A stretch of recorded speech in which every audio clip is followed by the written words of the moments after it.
हिंदुस्तान से ताल्लुक़ रखने वाले करीब 12 नौजवानों को एजेंट्स ने धोखाधड़ी के जरिए रूस की फ़ौज में भर्ती करवा दिया और उन्हें यूक्रेन के साथ जारी जंग में भिजवा दिया गया। इन नौजवानों में हैदराबाद के रेड हिल्स इलाके से ताल्लुक़ रखने वाला नौजवान भी शामिल है। इस नौजवान के घर वालों ने हुकूमत हिंद से ख्वाहिश की है कि वह नौजवान को फौरी बाहिफाजत हिंदुस्तान वापस लाए। इस दौरान सदर मजलिस बैरिस्टर असदुद्दीन ओवैसी ने प्रेस कॉन्फ्रेंस से खिताब करते हुए नौजवानों को किस तरह से एजेंट्स ने धोखा देकर रूस की फ़ौज में भर्ती करवा दिया, उसकी तफसीलात से वाकिफ़ करवाया और हुकूमत से मुतालबा किया कि वो इन नौजवानों की बाहिफाजत वापसी को यकीनी बनाएं।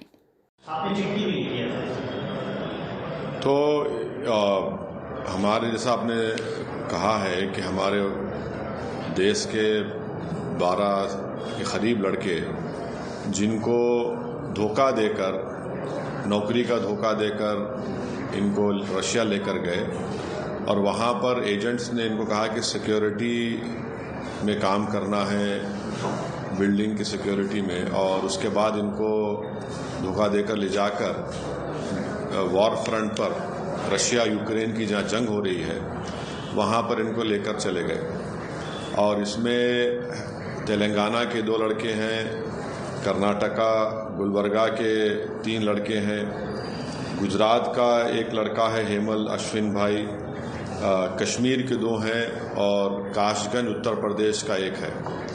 इन पीड़ित परिवार के ज़िम्मेदारों ने मुझसे मुलाकात की तो मैंने दिसंबर के महीने में हमारे फॉरेन अफेयर्स मिनिस्टर जनाब जयशंकर साहब को लेटर लिखा। फिर हमारे भारत के जो एम्बेसडर रशिया में हैं उनको मैंने लेटर लिखा और इनके फैमिलीज़ बहुत परेशान हैं। और जो एजेंट्स हैं, इन एजेंट्स ने, एक एजेंट तो बैठा हुआ है दुबई में और उसका नाम है फैसल ख़ान और बाबा ब्लॉग्स के नाम से वो एक चलाता है। फिर एक सूफियान है, ये मुंबई का है, और एक पूजा है, ये भी मुंबई की है। इन तीनों ने इन बेरोज़गार नौजवानों की बेरोज़गारी का फ़ायदा उठाकर इनको धोखा देकर रशिया भिजाकर इनको वहाँ पर यूक्रेन की जंग के मैदान में पहुँचा दिया। और जो इंडिया के एजेंट रशिया में है, रमेश उसका नाम है और एक मोइन है। तो मैं भारत सरकार से, ख़ास तौर से हमारे देश के वज़ीर आज़म जनाब मोदी साहब से, हमारे फॉरेन मिनिस्टर जनाब जयशंकर साहब से ये रिक्वेस्ट करता हूँ कि वो रशिया की हुकूमत से बातचीत करके इन 12 नौजवानों को सेफली वापस भारत को बुलाएं। इनके परिवार के लोग बहुत परेशान हैं।